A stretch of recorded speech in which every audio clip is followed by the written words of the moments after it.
नमस्कार दोस्तों, मैं मनीष कुमार भोज आप सभी का अपने YouTube चैनल पहाड़ एजुकेशन में हार्दिक स्वागत कर रहा हूँ। दोस्तों, मैं आज जो टॉपिक आप लोगों के बीच में लेके उपस्थित हुआ हूँ वो आपके उत्तराखंड LT, PGT, TGT की जितने भी बच्चे तैयारी कर रहे हैं ड्राइंग सब्जेक्ट थे, उन बच्चों के लिए ये श्रृंखला बहुत ही ज़्यादा महत्वपूर्ण है। यहाँ से आपके प्रतियोगिता परीक्षाओं में क्वेश्चन बन सकते हैं। तो आइए शुरुआत करते हैं आज की श्रृंखला का पहला प्रश्न। देखिए, पहला प्रश्न जो पूछा गया है कि प्रागैतिहासिक शिला चित्रों की खोज किसके द्वारा की गई थी, कब की गई थी, ये आपको बताना है। ठीक है, जो इनकी जो खोज की अगर बात करें शिला चित्रों की, तो इंपीरियल क्रेटर ने 1909 के अनुसार अगर हम देखें तो इनके थ्योरी के आधार पर देखें तो भारत में प्रागैतिहासिक शैल चित्रों की खोज आर्चर्ड बर्ड करके कालकलाई तथा और साथ कार्बन ने 1880 में ये कर दी थी। याद रखना कि क्वेश्चन पूछा जाता है कभी कि प्रागैतिहासिक शिला चित्रों की खोज किस वर्ष भारत में हुई थी, तो जो खोज हुई थी वो 1880 में कर दी थी। ठीक है, इंपीरियल गेटर ने जो की थी 1909 में, इनके अनुसार ये प्रागैतिहासिक चीज़ों की खोज की गई थी। अब देखिए, पंचमणि जो है, देखिए पंचमणि क्षेत्रों के चित्रों को प्रकाश में लाने का श्रेय किसे जाता है। देखिए, जो पंचमणि के जो चित्र थे तो उनको जो बेसिकली जो जनता के सामने जो लाए थे उन वो कौन थे, उन किसको इसका श्रेय जाता है, तो जो प्रथम जो इनको लाए थे उनको जो जिनको श्रेय जाता है D.H. गार्डनर को किया जाता है। पंचमणि के चित्रों को समक्ष लाने में कहीं ना कहीं इनको श्रेय जाता है। ठीक है, अब साथ ही अगर हम देखें यहाँ पर तो पंचमणि की खोज किस वर्ष हुई थी, ये खोज किसने की थी। जो चित्रों को तो ये सामने लाए, उनके चित्रों को किस प्रकार के चित्र थे, क्या थे, तो इनके द्वारा ये चित्रों को प्रकाशित किया गया, इनको प्रकाश में लाया गया किसके द्वारा, D.H. गार्डनर द्वारा ये लाया गया था। और पंचमणि की खोज जो की गई थी वो की गई थी G.R. हंटर, और साथ ही इनका परिचय अगर दिया गया है, ठीक है, इनका भी परिचय दिया गया है, किसका परिचय है, G.R. हंटर का भी इनके द्वारा परिचय दिया गया है इस में। ठीक है, अब देखिए सिंघनपुर के चित्रों की खोज की अगर क्वेश्चन बनता है कि किस वर्ष इनकी खोज हुई थी, किसके द्वारा खोजा गया था। 1910 में सिंघनपुर के चित्रों को खोजा गया था। W. एडिसनर ने क्या करे थे, सन ने इसकी खोज की गई थी 1910 में। ठीक है, इसको याद रख लिए, 1910 में ये चित्र की खोज की गई थी। अब पूछा जाता है कि प्राचीन भित्ति चित्रों हमें कहाँ से मिले हैं। प्राचीन भित्ति चित्रों की अगर हम बात करते हैं तो ये मध्य प्रदेश खजुराहो से हमें क्या मिलते हैं, भित्ति चित्रों की कहीं ना कहीं श्रृंखलाएं हमें देखने को मिलती है। प्राचीन जो भित्ति चित्र बहुत पुराने जो हमें प्रागैतिहासिक पीरियड की अगर हम बात करें तो उस टाइम के जो भित्ति चित्र जो हमें देखने को मिलते हैं वो खजुराहो मध्य प्रदेश से ये मिलते हैं। ठीक है दोस्तों, अगला जो प्रश्न है, गौथिक कला के कलाकारों ने इंद्रधनुषी, ठीक है, गौथिक कला के जो चित्रकार की अगर हम बात करते हैं तो मास्टर ऑफ मोनिशन ने इंद्रधनुषी रंगों को जो नाम दिया था VIRGIN,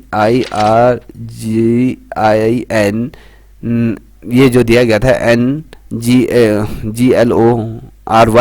ये जो दिया गया था नेगेटिव, ये चित्रांकन किया गया था। ठीक है, अब देखिए अगला प्रश्न यहाँ पर देखिए, जो नाटकीय शास्त्र है उसके जन्मदाता अगर उसके प्रयोक्ता की अगर हम बात करते हैं तो किसे माना जाता है, तो इस को आप देखते चले कि आचार्य भरत मुनि को माना जाता है। ठीक है, तो ये जो प्रश्न की श्रृंखला है, अगर आपको इसकी PDF चाहिए तो आप मुझसे संपर्क कर सकते हैं। ठीक है, तो नाटकीय शास्त्र के जो प्रवक्ता हैं आचार्य भरत मुनि को माना जाता है। और जो भरत मुनि ने नाटकीय शास्त्र में कुल कितने भावों को प्रस्तुत किया है, क्वेश्चन पूछा जाता है, तो कुल क्या क्या तमाम चीज़ें इसमें मैंने सारा चीज़ दिया है। देखिए, नाटकीय शास्त्र में कुल जो 49 भावों को प्रस्तुत किया गया, कितने किया गया, 49 भावों को व्यक्त किया गया है, जिसमें से अगर मैं कहूँ 8 क्या है, स्थायी भाव है, और 33 संचारी भाव हैं, और 8 सात्विक भावों को इसके अंदर सम्मिलित किया गया। ठीक है, क्वेश्चन क्या बनता है कि भरत मुनि के नाटकीय शास्त्र में कुल कितने भाव प्रस्तुत किए गए हैं, उनकी संख्या कितनी है, तो आपको ये पता होना चाहिए। टोटल जो संख्या है वो आपकी क्या है, 49 है, जिसमें से आप 8 आपके स्थायी भाव हैं और 33 आपके संचारी भाव हैं, और जो सात्विक भाव हैं वो आपके 8 इसमें सात्विक भाव है। ठीक है, अब देखिए अगला प्रश्न आप देख पा रहे हो कि रस की उत्पत्ति कहाँ से मानी जाती है, कैसी क्या है। ठीक है, उसको देखिएगा। रस को सबसे पहले परिभाषित करने का जो श्रेय जाता है भरत मुनि को हो जाता है। ठीक है, कभी क्वेश्चन बताएं कि सबसे पहले रस की को परिभाषित करने का जो श्रेय किस व्यक्ति को जाता है, तो ये भरत मुनि को जाता है। उन्होंने 8 रसों का इसमें वर्णन किया था, ठीक है, 8 रसों का वर्णन किया गया था, ठीक है। क्वेश्चन पूछा जाता है, हम कहते हैं कि 9 रस हैं, तो 9वां जो रस जो जुड़ा था वो शांत रस के रूप में जुड़ा था, ठीक है। जो ये शांत रस था वो अभिनव गुप्त ने शांत रस को 9वें रस के रूप में माना था, ठीक है। अब अगर क्वेश्चन बनता है कि टोटल कितने रस हैं, तो आपको बताना चाहिए 9 रस हैं। 9 में से जो अगर हम देखें बेसिकली 9 में से जो पहले 8 थे फिर 9 थे, 9 में शांत रस को अभिनव गुप्त ने इसको क्या 9वें रस के रूप में माना, ठीक है। अब देखते हैं अगला प्रश्न। अब कुछ रंगों के प्रतीक आपके सामने रख रहा हूँ, वो पूछे जाते हैं, अत्यंत महत्वपूर्ण है, इन्हीं को आप नोट डाउन करते हुए चलिएगा। देखिए जो लाल रंग होता है वो रौद्र का प्रतीक होता है, रौद्रता को दर्शाता है। सफ़ेद रंग होता है वो वीर रस की कहीं ना कहीं प्रकृति ये माना जाता है, जो सफ़ेद रंग होता है कहीं ना वीरता का ये प्रतीक होता है। श्याम रंग जो होता है वो श्रृंगार से संबंधित होता है, ठीक है, श्रृंगार से संबंधित ये रस को माना जाता है। और भूरा रंग होता है करुण रस के रूप में इसको माना जाता है। जब हम काले रंग की बात करते हैं तो काला रंग हमेशा भयानक रस के रूप में हम इसको देखते हैं। और नीला रंग जो होता है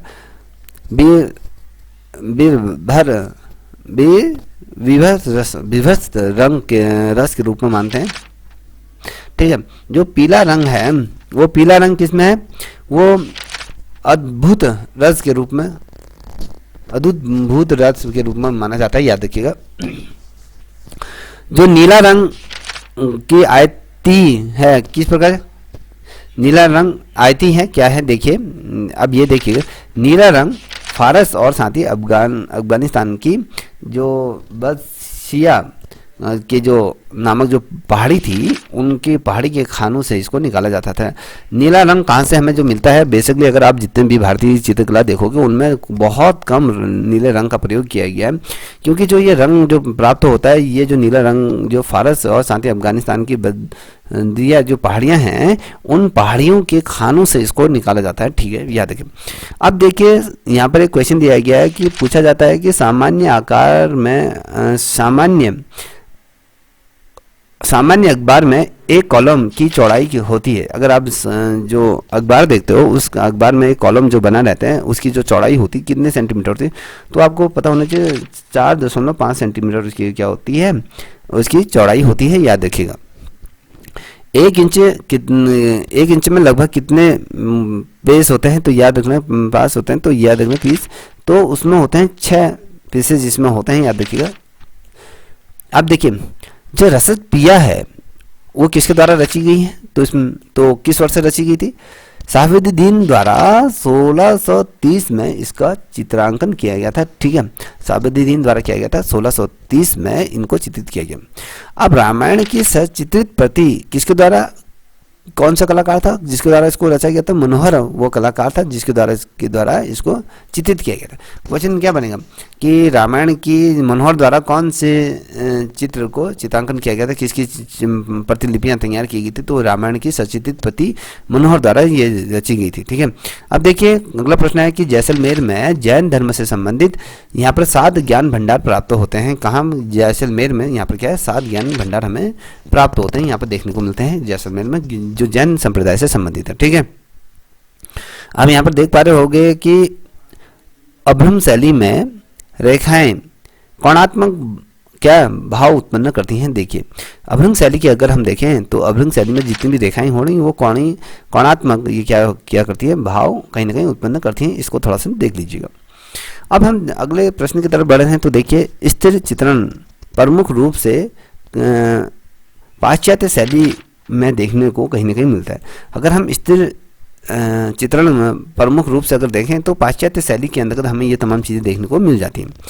अब जैक्सन पोलाक को पाश्चात्यकालीन अमेरिकी कला के प्रवक्ता के रूप में माना। कभी क्वेश्चन पूछा जाता था कि अमेरिकी कला के जन्मदाता के रूप में किसे जाना है, जैक्सन हो गया, पोलाक ये है, इन दोनों को माना जाता है, याद रखिएगा। एक्शन पेंटिंग की अगर हम बात करते हैं तो ये क्या है, तो ये 28 जनवरी 1912 में संयुक्त राज्य अमेरिका में जन्मे जैक्सन पोलाक एक्शन पेंटिंग से संबंधित हैं। कभी क्वेश्चन किसने बनाई, तो जैक्सन पोलाक वो ने क्या बनाए थे, एक्शन पेंटिंग को कहीं ना कहीं निर्मित किया गया था अमेरिका में, ठीक है। कब, 28 जनवरी 1912 में, ठीक है बच्चों। देखिए अगला प्रश्न आप देख पा रहे होगी कि तृतीय श्रेणी का डब्बा क्या है इसको थोड़ा समझिएगा। तृतीय श्रेणी का जो डब्बा होनेर उदाउमियर द्वारा किया गया था, इसको थोड़ा सा आप लिख लीजिए, होनेर दाउमियर द्वारा इसको चित्रित किया गया था। ये और बहुत विश्व प्रसिद्ध ये है। ये वर्तमान समय में अगर हम देखें तो ये किस म्यूजियम में रखा गया है? मेट्रोपोलियन जो संग्रहालय है म्यूजियम में इसको रखा गया है। कौन सा? तीसरी श्रेणी का डब्बा, ठीक है। अब जलता हुआ जिराफ, द बर्निंग जिराफ की अगर हम बात करें तो जलता हुआ जिराफ का जो है, इसको कभी क्वेश्चन जलता हुआ जिराफ भी पूछा जा सकता है, तो ये इंग्लिश में द बर्निंग जिराफ भी पूछा जाता है। तो ये साल्वाडोर डॉली का ये क्या है? प्रसिद्ध चित्र है, याद देखिएगा, बहुत महत्वपूर्ण है। देखिए स्पेन में अति यथार्थवादी कलाकार अगर हम बात करें तो कलाकार साल्वाडोर जो थे डॉली, और ये वे क्या थे? डाली। ये घनवाद और साथ ही ये दादावाद से ये इनका संबंध माना जाता है, याद रखिएगा। मेल्टिंग वॉच, मेल्टिंग वॉच की अगर तो ये वॉच जो थी ये बनाई गई थी, तो ये साल्वाडोर डॉली ने अपने प्रसिद्ध चित्र द पेरीसिस्टेम्स ऑफ मेमोरी में मेल्टिंग वॉच को ये दर्शाया गया था। थोड़ा सा को देख लीजिए उच्चारण में, ठीक है। ऑटोबायोग्राफी जो है डायरी ऑफ द जीनियस, ठीक है, ये जीनियस जो लिखी गया autography diary of the genius, ये किसके द्वारा लिखे ये बनाई गई है? तो ये साल्वाडोर डॉली की ये आत्मकथा है। क्वेश्चन क्या बनता है? कभी क्वेश्चन बनेगा कि जो विश्व प्रसिद्ध साल्वाडोर जो डॉली हैं इनके आत्मकथा किस नाम से पुकारी जाती? तो ऑटोबायोग्राफी ऑफ द जीनियस करके है, ठीक है, ये आपको पता होना चाहिए। अब ये क्वेश्चन भी बहुत दफ़े आया है कि चांद को देखकर भौंकता हुआ कुत्ता, ये चित्र कब बना था, किस वर्ष बना था? 1925 में ये चित्र बना था। इसके जो ये चित्र बनाया गया था जॉन मीरो द्वारा इसको बनाया गया था, ठीक है, जॉन मीरो द्वारा जो चांद को देखते हुए भौंकता कुत्ता बनाया गया था। अब देखिए पत्थर तोड़ने वाले तथा पेंटर इन द स्टूडियो, ये जो पेंटिंग है ये किसके द्वारा बनाया गया?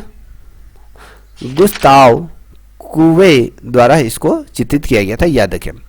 अब देखिए जनता से संबंधित प्रश्न आ गया, बोधि वृक्ष किसे कहा जाता है? तो बोधि वृक्ष को पीपल का वृक्ष भी कहते हैं, याद रखना, इसको पीपल के वृक्ष के तौर पर हम इसको संबोधित करते हैं।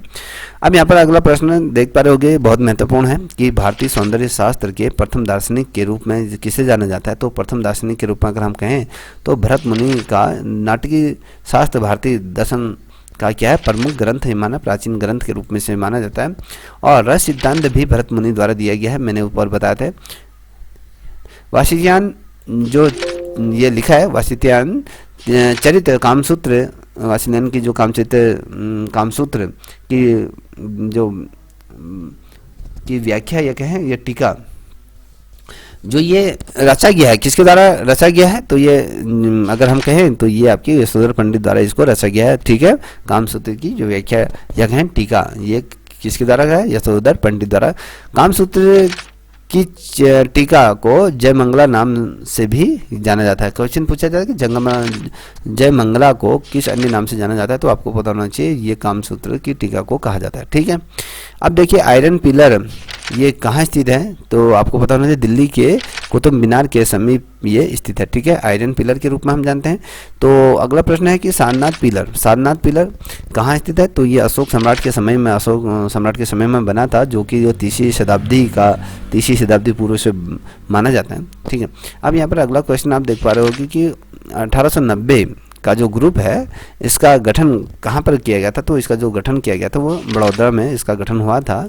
और 1890 का प्रसिद्ध मास्टर प्रिंट मेकर ज्योति भट्ट को माना जाता है, ठीक है। 1990 का जो ग्रुप था वो बड़ौदा में इसको निर्मित किया गया था। और 1980 का एक प्रसिद्ध मास्टर प्रिंटर मेकर के रूप में जिसे जाना जाता है ज्योति भट्ट को जाना जाता है। तो ये जो कि इटालिया में उन्होंने क्या करा था? बहुत अधिक इस कार्य को किया था, ठीक है।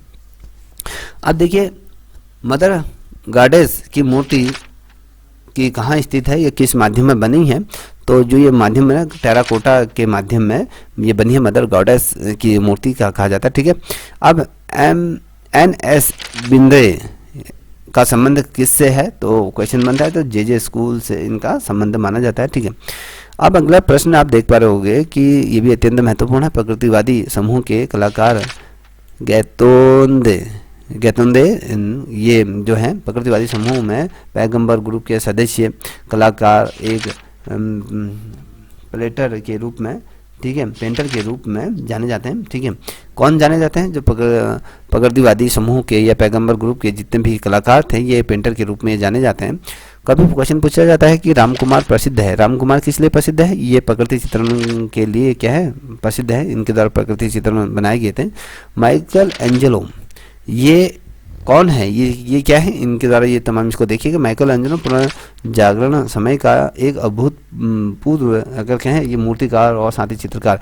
देखिए माइकल एंजेलो को मूर्तिकार के रूप में भी जाना जाता है और चित्रकार के रूप में भी जाना जाता है। The last judgement and the call of man Michelangelo की ये प्रमुख कृतियाँ हैं। ठीक है, तो क्वेश्चन बनता है कि द लास्ट जजमेंट किसके द्वारा बनाई गई है, माइकल एंजेलो ने। द कॉल ऑफ मैन किसके द्वारा बनाया गया है, तो माइकल एंजेलो द्वारा ये बनाई गया। ठीक है, अब अगला प्रश्न आप देख पा रहे हैं कि ओपी कलाकार के नाम से किसे जाना जाता है। ओपी आर्ट क्या है, ये क्या है, यानी नेत्री कला। नेत्री कला का जो आरंभ है वासली ने ये किया था। ठीक है, याद रखिएगा। पोटैटो टीयर, ठीक है, पोटैटो टीयर ये वान गो की कला के आरंभिक काल में 1880 से 1886 के मध्य में डच काल इसे कहते हैं, याद रखिएगा। ठीक है दोस्तों,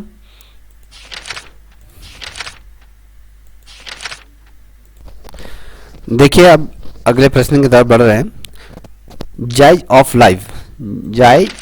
ऑफ लाइफ ये जो पेंटिंग थी ये किसके द्वारा बनाई गई थी, ये हेनरी मार्तिस की ये द्वितीय एकल क्या थी, ये प्रदर्शनी ये थी जाय ऑफ लाइफ ये जो थी। ठीक है, हेनरी मार्तिस की ये द्वितीय एकल प्रदर्शनी ये थी। ठीक है, लीजियन ग्रास, ठीक है, नामक जो पेंटिंग थी ये किसके द्वारा बनाई गई थी, ये आधुनिक चित्रकला के इतिहास में 1863 जो 1863 का वर्ष था ये बहुत महत्वपूर्ण ये पेंटिंग ये थी। ठीक है, याद रखिएगा। अब यहाँ पर देख पा रहे हो देवी की मूर्ति किस मूर्तिकार द्वारा में, डेविड की जो मूर्ति थी वो किस कलाकार के मूर्तिकार द्वारा बनाया गया था, माइकल एंजेलो एक प्रसिद्ध मूर्तिकार और साथ ही चित्रकार थे।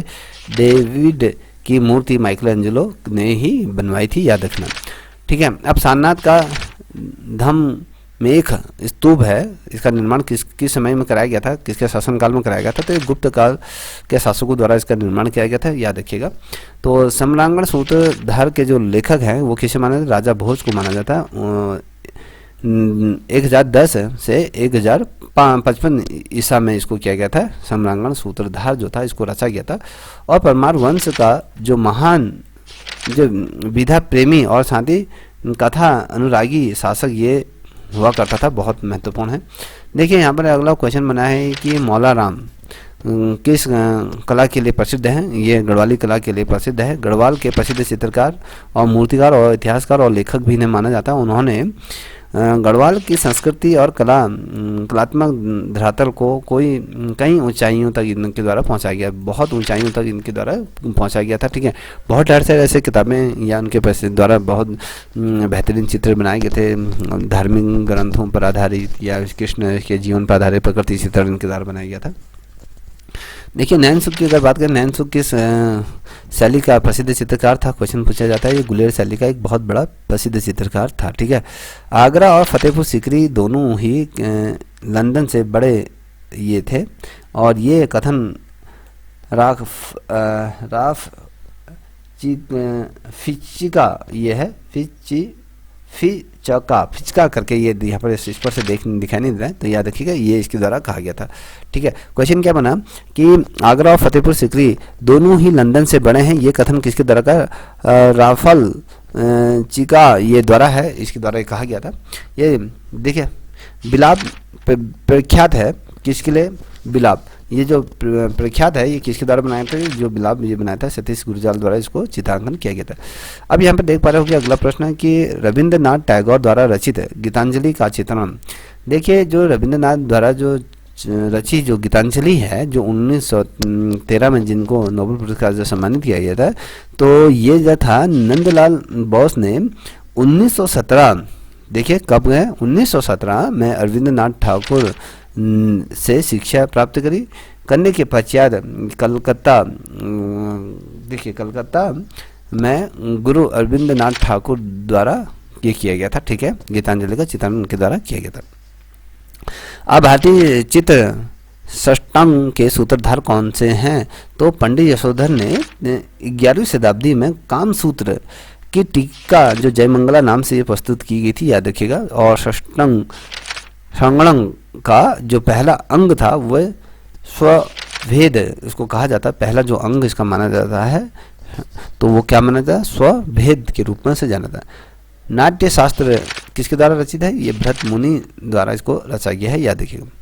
देखिए यहाँ पर लिखा है अमृता कला विथिका नामक प्रसिद्ध कृति किसके द्वारा निर्मित की गई? तो ये अमृता शेरगिल ने भारत की प्रसिद्ध ये चित्रकार के रूप में, महिला चित्रकार के रूप में, उनकी एक स्मृति में गोरखपुर में अमृता ने क्या करता? अमृता कला के अंतर्गत जो विथिका की इनके द्वारा स्थापना यहाँ पर की गई थी। क्वेश्चन बना था the Hindu youth of art पुस्तक किसके द्वारा लिखी गई? तो मुकुल राज आनंद भारतीय साहित्य के पहले ये लेखक ये हुआ करते थे, इनके द्वारा इसको किया गया था। अब यहाँ पर देखो प्रसिद्ध लोक चित्रकारी मांडना किस राज्य से संबंधित है? तो ये आपके राजस्थान से संबंधित है। सुमी ए क्या है? सुमी ए क्या है? जापानी चित्र संयोजन शैली है जिसका किया गया था निर्माण स्याही या निर्माण के माध्यम से किया जाता है, स्याही के माध्यम से किया जाता है। अब मेघदूत जो चित्रावली है इसको किसने द्वारा रचित है? किसके द्वारा इसको चित्रांकन किया गया? तो शैलेंद्र नाथ डे द्वारा मेघदूत की कृति को चित्रांकन किया गया।